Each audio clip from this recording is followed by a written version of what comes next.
안녕. 크리스마스 캐럴 5. 이거는 그 연작 소설 중에 하나인데, 이번 3월 모의평가에서 여러분들이 뭐 문학 중에서 얘가 제일 어려웠다고 해가지고 이거를 설명을 해보려고 하는데, 이 작품 같은 경우에는 1950년대에서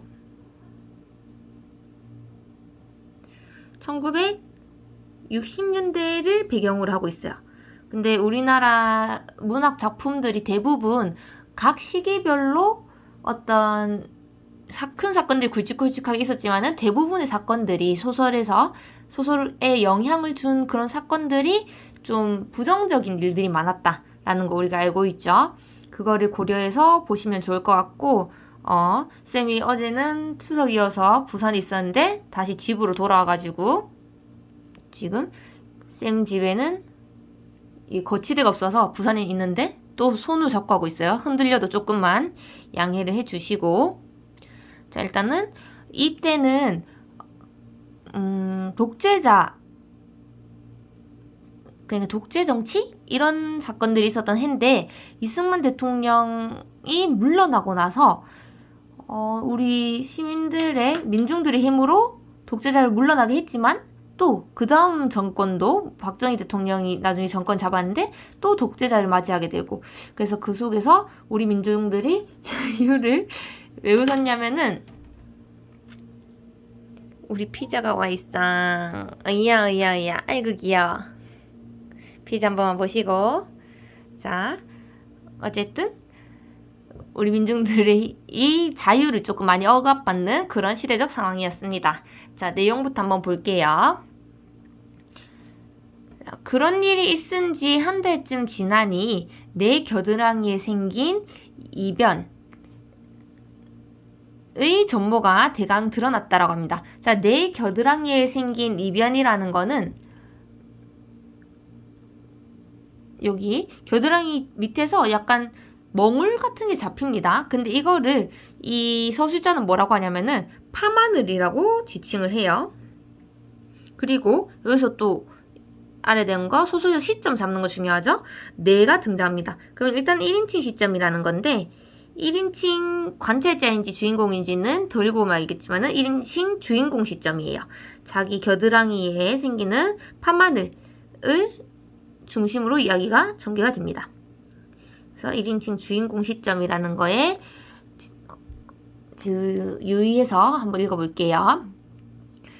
파마늘은 어김없이 밤 12시부터 새벽 4시 사이에 솟구친다는 것. 지금 자기 겨드랑이에 난 어떤 멍울에 대한 설명을 하고 있습니다. 방에 있으면 쑤시고 또 밖에 나가면 씻은 듯하다는 것. 까닭은 전혀 알 길이 없다는 것. 이 파마늘의 독특한 증상들이 드러나고 있어요. 그리고 이 증상들을 열거하고 있기 때문에 뒤에 내용 일지에서도 내기 좋아요. 잘 체크를 해두시고,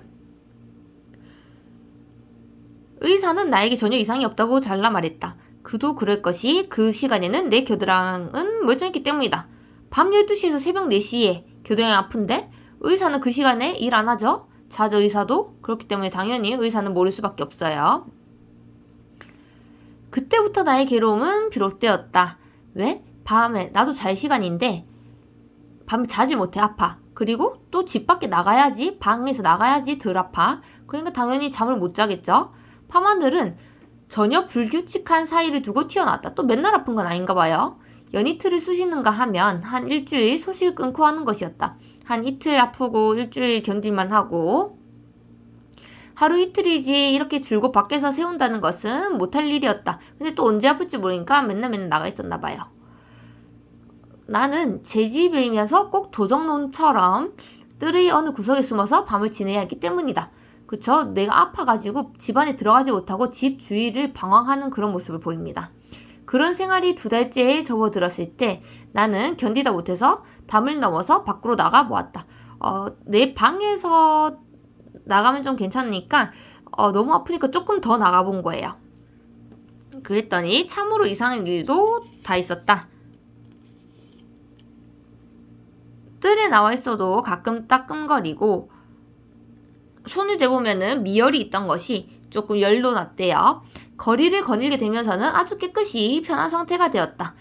파마늘 때문에 방에서보다 뜰에서 덜 아팠는데 뜰에서보다 또 밖에서는 더 덜 아파져요. 이렇게 되면서 독자들은 곧 짐작이 갔겠지만 문제가 생겼다. 지금 독자들을 염두에 두고 어떤 표현을 쓰고 있네요. 내가 의료적인 이유로 산책을 강요당하게 하는 시간, 강요당하게 되는 시간, 이 당시에 글을 썼으니까 당연히 독자도 그 당시 사람들이라고 생각하겠죠. 처음에 내가 산책을 하는 이유가 의료적인 이유였어요. 산책을 강요당했다라고 표현합니다. 근데 이게 어떤 시간이냐면은 행정상 통행 제한 그 시간이래요. 옛날에는 그 밤늦게 돌아다니지 못하게 이렇게 경찰들이 해야 되나? 이렇게 돌아다니면서 막고 그랬었거든요. 물론 쌤도 몰라요. 쌤도 그 시절은 아니니까. 자, 그리고 우연하게도 겹치는 점이었다. 고민했다.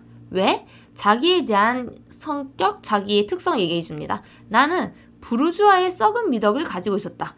이런 게 무슨 뜻이냐면 나에게는 어떤 강박이랄까 어떤 습관이 있었어요. 관청에서 정하는 규칙은 따라야 한다는 것이 그것이다. 관청에서 정하는 규칙은 따라야 한다는 것. 그러니까 어떤 비판적 의식이나 이런 거 없이 시키는 대로 한다라는 겁니다. 12시부터 4시까지는 모든 시민은 밖에 나가지 말기로 되어 있으니까 모든 사람이 받아들이는 규칙이니까 페어플레이를 지키는 사람이면은 이것은 소형의 도덕률이 아닐 수 없다. 즉, 도덕적인 사람이라면 야간 통행 금지를 지키는 일이 별로 어렵지 않다. 나는 할만하다. 그러나 이 도덕률을 지키는 한 내 겨드랑이는 요절이 나고 나는 죽을지도 모른다. 나는 페어플레이를 하는 사람이고 부르주아에서 미덕을 가진 사람인데 한 번도 내가 이런 걸 안 지킨 적이 없는데 지금 그걸 지켰다가는 내 겨드랑이 아파서 죽을 것 같은 거야. 자, 그러면 어떻게 했어요? 나는 결국 나가겠죠. 중력 부분에 나는 겨드랑이에 파마늘 같은 것이 돋으면 밤거리를 몰래 산책하고 됐다. 결국에는 야간 통행 금지를 어깁니다. 나는 밤 산책 중 종종 다른 사람들과 마주친다. 오늘은 경관이란 거는 경찰이라고 보시면 돼요. 나는 얼른 몸을 숙였다. 왜? 이거 걸리면 안 되죠. 벌칙이 있겠죠. 그는 부산하게 내 앞에 지나갔다. 그 순간 나는 내가 레닌인 것을, 안중근인 것을, 김구인 것을, 아무튼 그런 인물임을 실감한 것이다. 자, 레닌, 안중근, 김구 선생님, 레닌은 여기 나오지만 러시아의 혁명가래요. 그런 인물이 어떤 인물들이에요? 지금 모두 다 어떤 혁명적인 인물이죠.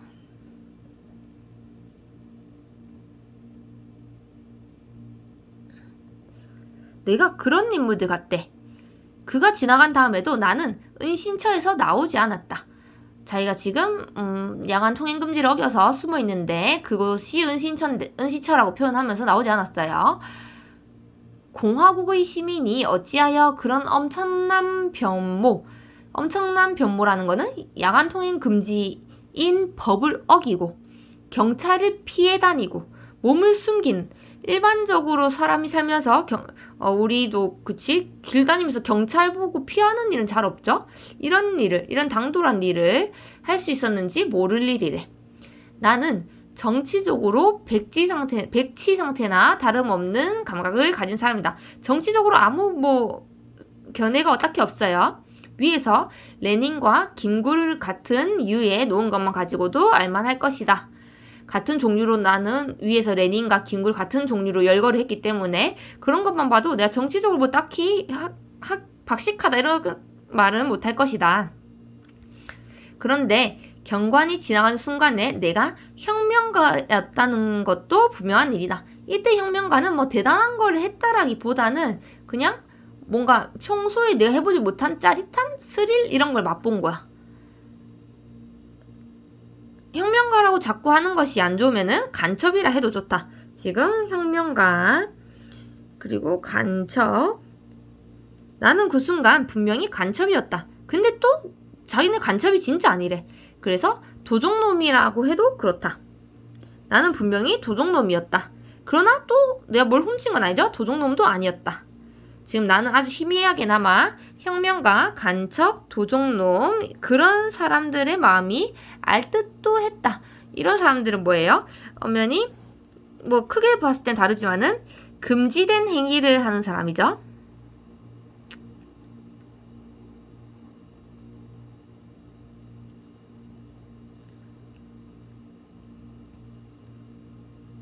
그리고 지금 이 혁명가야부터 도적론까지는 연쇄적인 표현 방법을 쓰고 있습니다.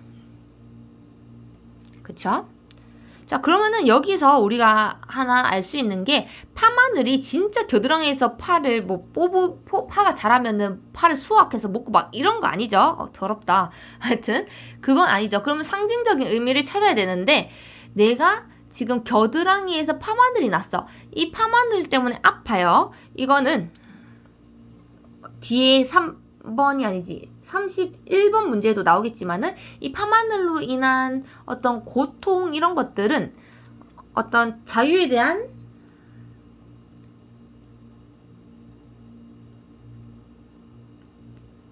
요구라고 볼 수가 있어요. 그리고 이 요구 때문에 내가 그 아픔을 견디지 못해서 결국 밖으로 나왔죠. 산책을 했죠. 몰래 산책을 했어요. 이 산책은 뭐겠어요? 이 자유를 실천한 거겠죠. 자유를 위해서 무언가 실천한 그런 행위라고 볼 수가 있겠습니다. 자, 그래서 이제 내려와서 이 맛을 못 잊는 것이구나. 이 맛은 뭐 어떤 스릴감 같은 거겠죠. 못 잊는 것이구나 하고 나는 생각했다. 자, 1인칭 주인공 시점이니까 내가 내 심리는 아주 잘 전달할 수 있어요. 독자와 서술자와의 거리가 아주 가까운 시점이 되겠습니다. 나도 물론 처음에는 치료라는 순전히 공리적이란 거는 뭐 자기한테 이익이 되는 그 정도로 해석하시면 되고 공리적인 이유로 산책에 나섰죠. 왜? 자기 겨드랑이 안 아프기 위해서. 그러나 지금으로서는 반드시 그런 것만은 아닙니다. 설마 혹시라도 내 겨드랑이 달걀이 영원히 가버린다 하더라도, 즉 내 겨드랑이에서 통증이 없어진다 하더라도 이 금지된 산책을 그만둘 수 있을지는 의심스럽다. 왜? 나는 지금 자유를 한번 맛봤기 때문에 앞으로 나는 끊임없이 자유를 갈망할 것이다. 나의 산책의 성격은 변질되기 시작하였다. 처음에는 겨드랑이 안 아프기 위해서 산책했는데 이제는 겨드랑이가 안 아파도 산책을 할 거다. 누룩 반죽처럼. 자, 비유적 표현을 썼어요. 이렇게 포인트 되게. 그러면은 이게 어떤 의미겠어요? 원래는 산책이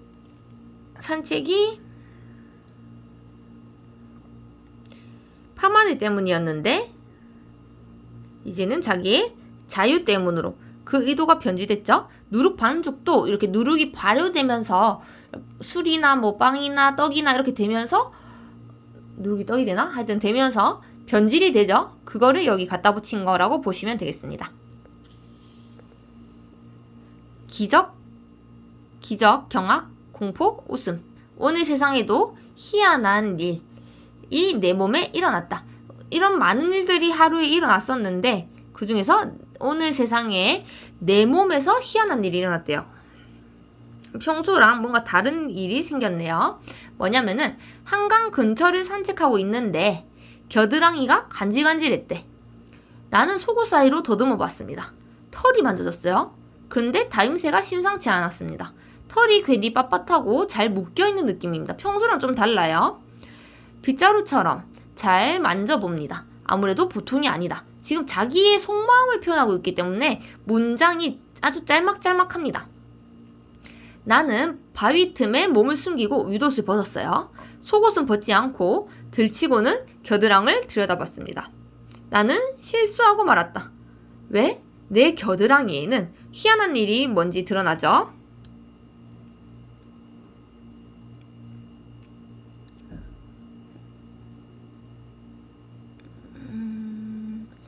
새끼 까마귀에 그것만 한 아주 치사하게 쬐끄만 날개가 돋아 있었다.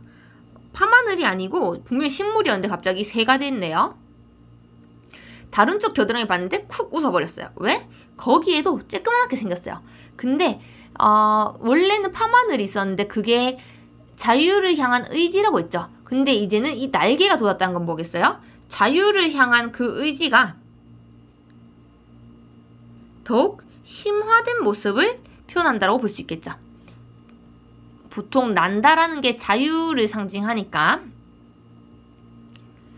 그쪽에도 장난감 몽땅 빗자루만한 것이 달려있는 것이었다. 날개가 보통 새들의 것과 다른 점이 그 깃털이 곱슬곱슬한 고수머리, 그냥 뭐 꼬불꼬불한 머리털을 보시면 돼요. 고수머리라는 것 뿐이었다. 이놈이 나오려는 아픔이었구나 하고 나는 생각했다. 나는 그 날개, 근데 지금 중요한 거는 이 날개가 온전해요, 안 온전해요? 온전하지가 않죠. 자유를 향한 나의 갈망을 표현하지만은 그 날개가 까맣고 볼품없고 날지도 못해. 그러면은 이 당시 시대 상황을 봤을 때, 그리고 당시 서술자의 어떤 상황을 봤을 때 자유의지대로 하기가 어렵다. 그 한계가 보이는 부분이에요. 나는 그 날개를 움직이려고 해봤어요. 쬐끄만하게 돋았는데 한번 날아보려고 했나봐요. 귓바퀴가 말을 안 듣는 것처럼 그놈도 움직이지가 않았다. 나는 참말 부끄러워졌다. 자, 마지막에 부끄러워졌다라는 표현은 자기가 날지 못해서 그렇다 라기보다는 당연히 자기는 새가 아니기 때문에 당연히 날지는 못하겠죠? 뭐랄까, 자유의지대로 실현하기 어려운 당시의 어떤 한계? 이거를 인식했다고 볼 수가 있겠네요. 그런 내용입니다. 자, 그러면은 사실 어떤 상징적 의미로 봤을 때 날개라는 키워드가 적기 때문에 1950, 60년대다라는 말을 안 해주더라도 대충 자유에 대한 갈망이다 정도는 예상을 할 수가 있어요. 자, 28번부터 볼게요. 윗글의 서술상 특징으로 가장 적절한 것은 시간의 순서를 뒤바꾸지 않았죠. 시간대로 처음에 밤하늘이었다가 이제 나중에 새로 되는 과정을 표현하고 있어요. 유사한 사건은 반복하지도 않습니다. 왜냐면은 얘는 겨드랑이에 파마늘이 났다. 물론 그 안에서 하루하루 얘가 산책하는 건 반복하는 행위겠지만은 전체적인 서술을 보았을 때 막 반복한다라기보다는 이야기의 흐름대로, 시간의 흐름대로 서술자의 어떤 생각 변화대로 이야기를 전개하고 있어요. 그리고 서술의 초점도 분산시키지 않죠. 지금 나를 따라서 잘 끌어오고 있습니다. 3번, 장면에 따라 서술자를 달리하지 않죠. 처음부터 끝까지 나예요. 4번, 공간의 이동은 했습니다. 인물의 경험을, 여기도 맞아요. 다른 인물이 등장하지 않죠. 단 한 명도. 의사가 등장하긴 하지만 이 의사는 뭐 주요한 인물이 되지 않아요. 답은 5번입니다. 사건에 대한 중심인물의 내적 반응을 중심인물 자신의 목소리를 통해 생각하고 있다. 내적 반응이란 거는 자신의 생각이죠. 자신의 생각을 전달하고 있다 라고 보시면 되겠습니다. 그리고 이게 1인칭 주인공 시점의 특징이죠. 자, 29번.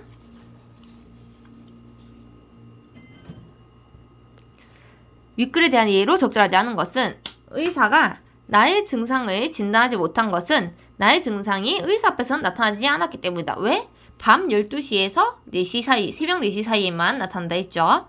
2번, 나는 자신의 집에서 도종놈과 비슷한 방식으로 행동하곤 했다. 어디서? 여기 밑줄 그은 부분. 나는 제 집이면서 꼭 도종놈처럼 뜰의 어느 구석에 숨어서 밤을 지냈다 라고 합니다. 3번, 뜰에서의 나의 고통은 방에서보다는 덜하지만은 완전히 사라지진 않아요. 그쵸?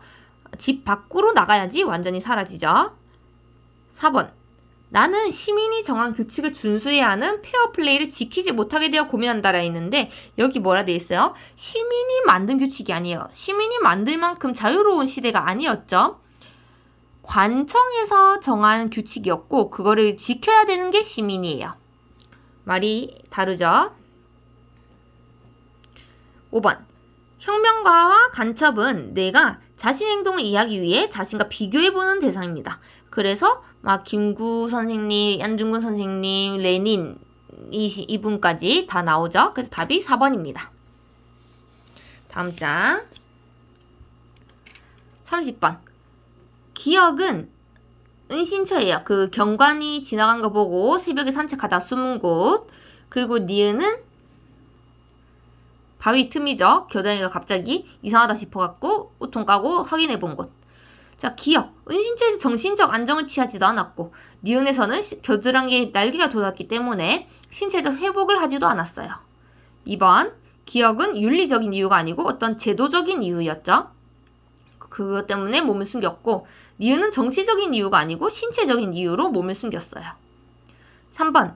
기억은 니은과 달리 타인의 출현으로 몸을 숨겼다. 그쵸? 기억에는 경관이 나타나서 몸을 숨겼고 니은에서는 내가 몸이 좀 이상해서 숨겨봤어요. 4번. 니은은 기억과 달리 반복적으로 사용하는 공간이 아니고 둘 다 일회성이었습니다. 5번. 기억과 니은 모두 과거의 자신을 긍정하지 않습니다. 여기서 단 한 번도 자기의 과거가 어떻다 라는 말은 없어요. 그래서 답이 3번이고요. 31번. 3점이라고 되어 있는데 딱히 3점짜리까지는 아닌 것 같아요. 심지어 이렇게 상징적인 의미까지도 주고 통행 제한으로 1번. 통행 제한으로 산책의 자유가 제한된 상황은 단순히 이동의 자유에 대한 억압만이 아니라 자유 자체가 억압되는 시대적 상황을 표현한 거다. 맞죠? 산책조차도 못하게 하는. 2번. 밤하늘이 돋을 때의 극심한 고통은 자유가 그만큼 절박하다. 그리고 자유를 얻기 위해서 고통이 필요하다. 그럴싸한 해석이에요. 4번. 정체불명의 밤하늘이 날개의 형상으로 바뀐 것은 처음에는 명료하지 않았던 자유를 향한 의지가 산책을 통해 심화되었다. 그쵸? 처음에는 자유를 향해서 어떤 의지가 생겼는데 실천을 하다 보니까 더욱 갈망이 심해진 거야. 5번. 날개가 귓바퀴 같다는 점에 대해 내가 부끄러움을 느낀 것은 여러 차례의 산책에도 불구하고 자유를 내 마음대로 실현하지 못했던 그런 한계를 내가 인식한 거죠.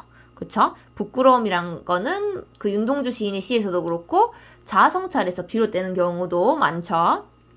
자, 답이 적절하지 않은 거 3번인데 공리적인 목적을 가지고 내 겨드랑이에 아프지 않기 위해서 산책을 했는데 이게 점차 누룩 반죽처럼 변질되었다라는 표현은 자유의 필요성이 망각된 게 아니고 점점 자유에 대한 갈망이 커졌죠. 그래서 필요성이 심화되어서 자유를 위한 실천의 목적이 훼손되는 문제점. 자유를 위한 실천이 해소되지 않았죠. 그래서 자유의 필요성이 오히려 심화되고 그 자유를 향한 실천을 더 해야겠다라고 뭔가 느끼는 그런 부분이라고 볼 수가 있겠습니다. 자, 여기서 마칠게요.